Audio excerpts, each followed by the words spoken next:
Moi, je voulais être graphiste, puis je l'ai été. J'ai travaillé là-dedans pendant pas très longtemps, pendant un an. Puis après ça, j'ai arrêté, mais j'ai toujours dessiné. Ça me va tout de suite venu le tatou, mais ça fait un moment que j'aime le monde du tatouage. C'est juste une fois une amie qui m'a dit mais pourquoi tu tatoues pas? C'est vraiment comme ça que c'est né parce que j'y avais jamais pensé.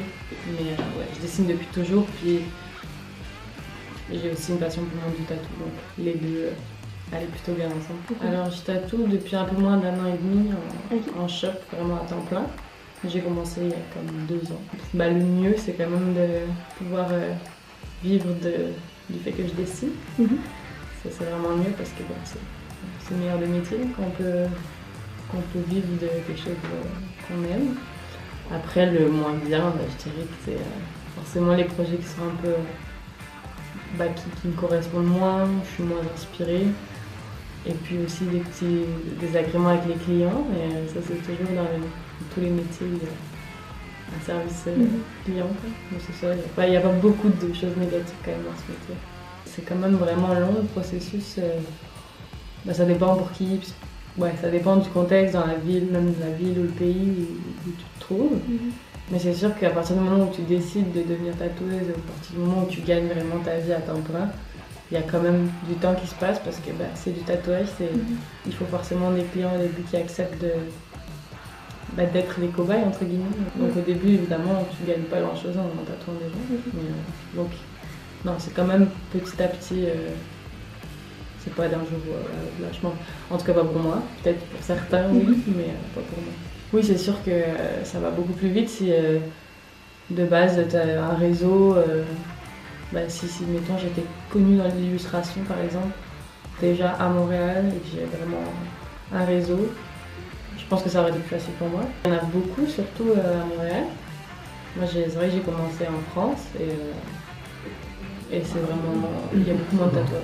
Après il y a aussi moins de gens qui se font tatouer, donc c'est à peu près proportionnel, mais ici à Montréal, il y a beaucoup de tatoueurs. Il y a vraiment des gros noms dans le monde du tatouage en France. Donc, ouais, c'est vraiment... Après, c'est sûr qu'il faut travailler. Si on s'y met en France, il y a aussi... Je pense que c'est différent quand même, parce que le monde en France du tatouage est un peu moins ouvert qu'ici. Donc je pense qu'en France, c'est plus difficile de s'y mettre et de se faire connaître. Donc, c'est un peu contradictoire, vu qu'il y a quand même moins de compétition, mais c'est moins ouvert. Il y a quand même de la compétition, dans le sens où quand tu commences à tatouer là-bas, c'est pas très bien vu, parce qu'il y a plus... de mauvaise compétition entre guillemets. Ici il y a de la compétition mais dans le sens où juste on est plein à faire ce métier. Mais c'est pas forcément de la concurrence vraiment un peu bestiale comme ça. Il n'y a pas de grosse concurrence ou de méchanceté entre tatoueurs. Alors qu'en France je pense que c'est un peu plus ça. Je sais pas si je suis bien placée pour donner des conseils, mais déjà il faut que ce soit quelqu'un qui aime dessiner et qui dessine. Si de base il dessine pas depuis longtemps, faut vraiment qu'il dessine beaucoup avant de vouloir s'y mettre, parce que c'est important d'avoir une bonne technique, un dessin pour... Il y a des choses qu'on comprend forcément plus rapidement en se mettant au tatouage quand on a des bases de dessin que non. Et ouais, je pense que c'est le principal conseil, c'est de dessiner et d'aimer ça. C'est vraiment ça. Puis d'être quand même...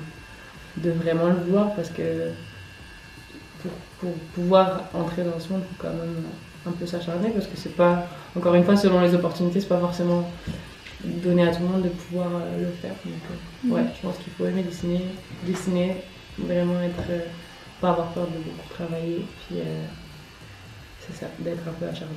Alors oui, c'est clair qu'il faut avoir un portfolio solide si tu veux, et la meilleure façon, oui, c'est d'aller dans les shops, te présenter, montrer ce que tu sais faire en dessin donc, et parler de ta démarche. Après oui, dans l'idéal, il faut que tu fasses, faut que quelqu'un te prenne en apprentissage en fait, dans un studio. Après encore une fois, l'apprentissage c'est vraiment propre à chaque...